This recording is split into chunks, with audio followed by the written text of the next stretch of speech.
எப்போ வரும் அப்படின்னு எதிர்பார்க்கப்பட்ட புஷ்பா 2 இன்னைக்கு இந்தியா முழுவதும் ரிலீஸ் ஆகி இருக்கு. அல்லு அர்ஜுன் நடிப்புல, ராஷ்மிகா மந்தனா நடிப்புல நம்ம கலக்கலான நடிகர் யாரு, கேரளத்திலிருந்து வந்து இன்னைக்கு தெலுங்கையே கட்டி காத்துட்டு இருக்கிற, அட்டகாசம் பண்ணிட்டு இருக்கிற நம்ம தலைவர் பகத் பாசில் நடிச்சிருக்கிற படம் அப்படின்ற ஒரு இதோட சுகுமார் டைரக்ஷன்ல வந்திருக்கிற புஷ்பா 2 எப்படியான படமா இருக்கு. 2021 டிசம்பர் மாதம் 17ஆம் தேதி அன்னைக்கு பார்ட் 1 வந்தது. அது பெரிய பரபரப்பை ஏற்பட்டுச்சு.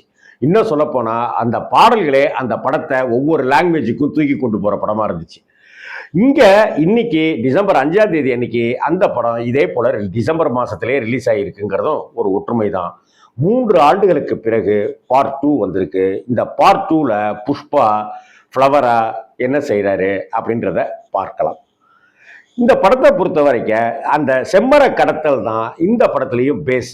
புஷ்பாங்கிறவர் ஒரு சாதாரண செம்மர கூலியா இருந்து அதற்கு அடுத்தடுத்த கட்டத்தில் அந்தந்த ஊர்ல, அந்தந்த கிராமங்கள்ல, அந்தந்த மாவட்டத்துல, அந்தந்த மாநிலத்துல அப்படின்னு அடுத்தடுத்த கட்டத்தில் இருக்கிறவங்களை எல்லாம் ஓவர்டேக் பண்ணிட்டு செம்மர கடத்தல்ல ஒரு தனி ராஜாங்கம் பண்றவரா புஷ்பால நடிச்சிருப்பாரு.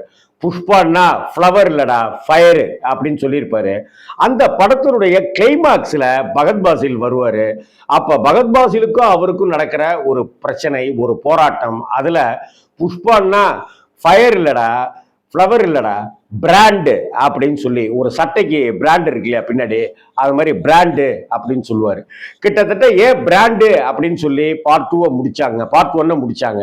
இதுல அந்த பிராண்டுன்னு சொல்லியே வரக்கூடிய டயலாக் எதை நோக்கி செல்வதா இருக்கு அப்படின்னாக்க, கிட்டத்தட்ட ஒரு மிகப்பெரிய பாரம்பரியமான குடும்பம், அந்த குடும்பத்தினுடைய பெயரை கொண்டுதான் அந்தந்த தலைமுறை சொல்லப்படும், கோத்திரங்கள் சொல்லப்படும், எல்லாமே பண்ணப்படும்.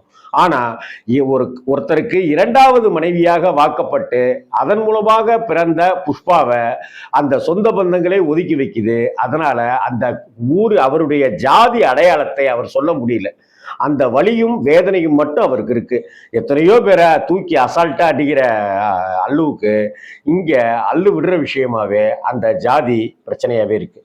ஆக அந்த பிராண்டு, இந்த சாதி, இந்த இனம் அப்படிங்கிற அந்த பிராண்டு இல்லைங்கிற கோபம் தான் இந்த படத்தினுடைய கதையம்சமாகவும் சாராம்சமாகவும் இருக்கு. ஃபர்ஸ்ட் ஹாஃப்ல கிட்டத்தட்ட நேஷனல்ல இன்டர்நேஷனல் லெவலுக்கு அவர் போறாரு. எடுத்த உடனேயே காண்பிக்கப்படுகிற ஒரு 1/4 மணி நேர சண்டை காட்சி நம்ப முடியுதோ இல்லையோ, ஆனா வாய்ப்பிழந்து பார்க்கும்படியா இருக்குங்கிறது தான் இந்த படத்தினுடைய அத்தனை டெக்னீஷியன்களுக்கும் நம்ம கொடுக்கிற ஒரு சல்யூட். சுகுமார் தன்னுடைய ஒவ்வொரு படைப்பையும் நுணுக்கி நுணுக்கி பண்ணக்கூடிய ஒரு டைரக்டர்னு பேர் எடுத்தவர். இந்த படத்துல கிட்டத்தட்ட எனக்கு தெரிஞ்சு ஒரு 25-40 பேர் second unit directors, second unit assistant, associate, இந்த கிராமப்புற காட்சிகளுக்கு ஒருத்தர், சண்டை காட்சிகளுக்கு ஒருத்தர்னு இவ்வளவு டைரக்டர்கள் சமீப காலங்களில் இயங்கிய அசிஸ்டன்ட் அப்படின்னு ஒரு டீம் இயங்கிய படம் இந்த படமாக தான் இருக்கும் அப்படின்னு நம்புறேன். இந்த படத்துல முதல் பிளஸ் பாயிண்ட் என்னன்னாக்கா வசனங்கள் தான். நம்ம மதன் கார்கி அவர்களுடைய வசனங்கள் தான் இந்த படத்தை தூக்கி கொண்டு போய் நிறுத்துது அப்படின்னே சொல்றேன். அதே போல இந்த காட்சிக்கு ஸ்கிரிப்ட் வடிவமைக்கிற விதத்திலையும் ரொம்ப ரொம்ப அழகா கனெக்ட் கொடுத்துக்கிட்டே இருக்காங்க. ஒரு சீனுக்கு ஒரு ஒரு வார்த்தை சொல்ல அந்த வார்த்தையிலேருந்து அடுத்த சீன் வருது. அதே போல ஒரு பாட்டில தூக்கி பகத் பாசில் வீசுறாரு, அந்த இடத்துல இருந்து அடுத்த யோசனை, அடுத்த காட்சி நவுறுதுன்னு கதையை அப்படியே ஒரு தறி நெசவு மாதிரி பண்ணியிருக்கிறதும் இந்த படத்தினுடைய பிளஸ் பாயிண்டா இருக்கு. ஆனா எனக்கு தெலுங்கு படம்னாலே அப்படிதான் இருக்கும், அதெல்லாம் நம்ம மன்னிக்கத்தான் வேணும் அப்படின்னு சொல்லலாம். இங்க புஷ்பாங்கிறவர் பிராண்டா பில்டப்பா அப்படிங்கிற ஒரு கேள்விதான் இந்த படம் பார்க்கிற ஒவ்வொரு தருணத்திலையுமே இருந்துச்சு. ஏன்னா படத்துக்கு ஹீரோ வர சீனை ஒரு பில்டப் கொடுப்பாங்க, ஓப்பனிங் வைப்பாங்க ஹீரோவுக்கு. ஆனா ஹீரோ வருகிற இடங்களில் எல்லாமே பில்டப் தான், எல்லா இடத்துலையும் பில்டப் தான். ஆனா அந்த பில்டப் நமக்கு திகட்டலை. என்னடா ஓவர் பில்டப்பா இருக்கு அப்படின்ற மாதிரி நம்மளை செய்ய விடாம இருக்கிறது தான் அந்த காட்சியினுடைய நகாசுத்தரங்கள். இப்படி சுனில் கேரக்டர் வடிவமைக்கப்பட்ட விதமா இருக்கட்டும், அந்த ராவ் அவருடைய கதாபாத்திரம் இதா இருக்கட்டும். என் சிஎம் கூட எனக்கு ஒரு போட்டோ எடுத்து நீ இங்க மாட்டு மாமா அப்படின்னு ராஷ்மிகா மந்தனா கேட்டு சிஎம் கூட அல்லு நிற்கும் போது இவங்க கூடலாம் நின்னாக்கா நாளைக்கு என்ன நினைப்பாங்கன்னு சிஎம் சொல்ல, அப்படின்னாக்க சிஎம்ஐயே மாத்திரடா அப்படின்னு சொல்லி சிஎம்ஐயே மாத்துற அளவுக்கு அவர் இருக்கிறது அப்படின்ற கொண்டு போகிற அந்த பில்டப்புகள் எல்லாம் நம்பும்படியா இருக்குதோ இல்லையோ, ஆனா ரசிக்கும்படியா இருக்கிறதுங்கிறது மட்டும் உண்மை. பல வகைகள்ல காட்சி அமைப்புகள்ல அவ்வளவு பிரமாதமா இருக்கு. அதே போல அந்த படத்துல சொல்றியா சொல்றியா அப்படின்னு இருக்கு. இந்த படத்தை நாம சொல்லலாமா சொல்லலாமா அப்படின்னாக்க நினைத்தாரை நிற்கும்ல கமல் ஜெயபிரதா தலையாட்டுற மாதிரி இப்படின்னு சொல்லலாம் இப்படின்னு சொல்லலாங்கிற மாதிரியான ஒரு ரெண்டும் கெட்டாம் படம் தான் இந்த புஷ்பா 2. சரி, பார்ட் 1 கடைசி பகுதியில வந்திருக்கிற நம்ம பகத் பாசில் இந்த படத்துல ஆரம்பத்திலே காமிக்கிறாங்க. ஆனா அதை வைத்து கொண்டு கதை பண்ணியிருக்கிறாங்களா அப்படின்னாக்கா, சார் அந்த பகத் பாசில் போர்ஷன் அப்படியே வச்சிருவோம் சார், பார்ட் 3க்கு பயன்படுத்திக்குவோம் சார். அதனால இந்த விஷயத்தை ஜாதிக்கான பேரு, அந்த அப்பாவுடைய ஜாதி பேரை தன்னோட அடையாளமா கிடைக்கணும் அப்படின்றத வச்சுக்கிட்டு சென்டிமெண்டா அடிச்சிருவோம் சார் அப்படின்னு முடிவு பண்ணினாங்களா என்னன்னு தெரியல. பகத் பாசிலுடைய காட்சிகள் எல்லாமே ஒரு தேர்ந்த ஒரு முரட்டுத்தனமான ஒரு இன்டலெக்சுவலான போலீஸ்காரரா இல்லாம நம்ம வடிவேலு காமெடி மாதிரி ஒரு காமெடி போலீஸா அதை மாத்திட்டாங்களோ அப்படிங்கிற ஒரு வருத்தம் இந்த படம் பார்க்கிற பகத் பாசில் ரசிகர்களுக்கும் ஒரு உண்மையான சினிமா ரசிகர்களுக்கும் நிச்சயம் இருக்கும். மற்றபடி இந்த படத்துக்கான சண்டை காட்சிகள் இருக்குல்ல, மிரட்டலான முறையில் இருக்கு. அதை நம்மளாம் நினைச்சே பார்க்க முடியாது. ஒரு சூடாயுதத்தை எடுத்து அப்படி குத்தி அப்படி நிக்க வச்சு சரக்குன்னு அப்படி குத்துனாக்கா அவன் கீழே விட சூடாயுதம் பறந்து மேல வருது கையிலங்கிறதெல்லாம் அசாத்தியமான கற்பனைகள், மிரட்டலான கற்பனைகள்.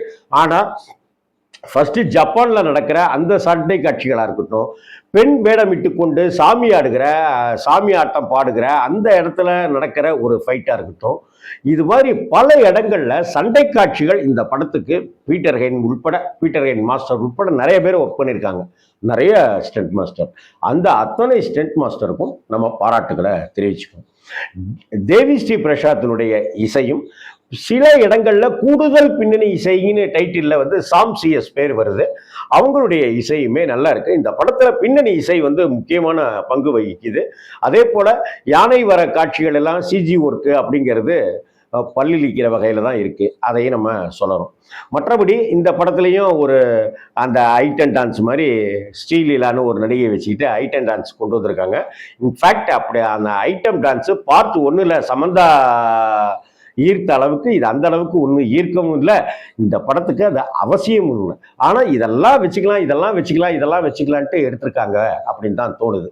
மற்றபடி ஒரு செம்மர கடத்தல் செய்கிற ஒரு சாதாரண ஒரு கூலியால் அடுத்தடுத்த கட்டத்துக்கு அவன் இன்டர்நேஷனல் தொடர்புடைய ஒரு செம்மர கடத்தல்காரனா அவன் எப்படி மாறி நிற்கிறான், அதற்கான அவன் என்னென்ன தகுதித்தங்கள்லாம் செய்யறான் அப்படிங்கிறது இந்த படத்துல டீட்டெயில்டா எப்படி நம்ம லக்கி பாஸ்கர் படத்துல அவை ஸ்கேம் எப்படியெல்லாம் ஊழல் செய்யறாங்கன்றத தெல்ல தெளிவா காமிக்கிறாங்களா, அது மாதிரி ஒரு செம்மரத்தை எப்படியெல்லாம் கடத்திட்டு போலாங்கிறத தெல்ல தெளிவா காமிக்கிறாங்க. ஆனா ஒரு போலீஸ் அதையும் தாண்டி தெல்ல தெளிவா எப்படி அதெல்லாம் பிடிக்குது அப்படின்னு 2 சீன் வச்சிருந்தாக்க இன்னும் கொஞ்சம் அதை பேலன்ஸ் பண்ற மாதிரி இருந்திருக்கும். இந்த படத்தை ஏன் 3 மணி நேரம் 24 நிமிஷம் ஓடுற மாதிரி இந்த படத்தை வச்சாங்க அப்படின்னு தெரியல.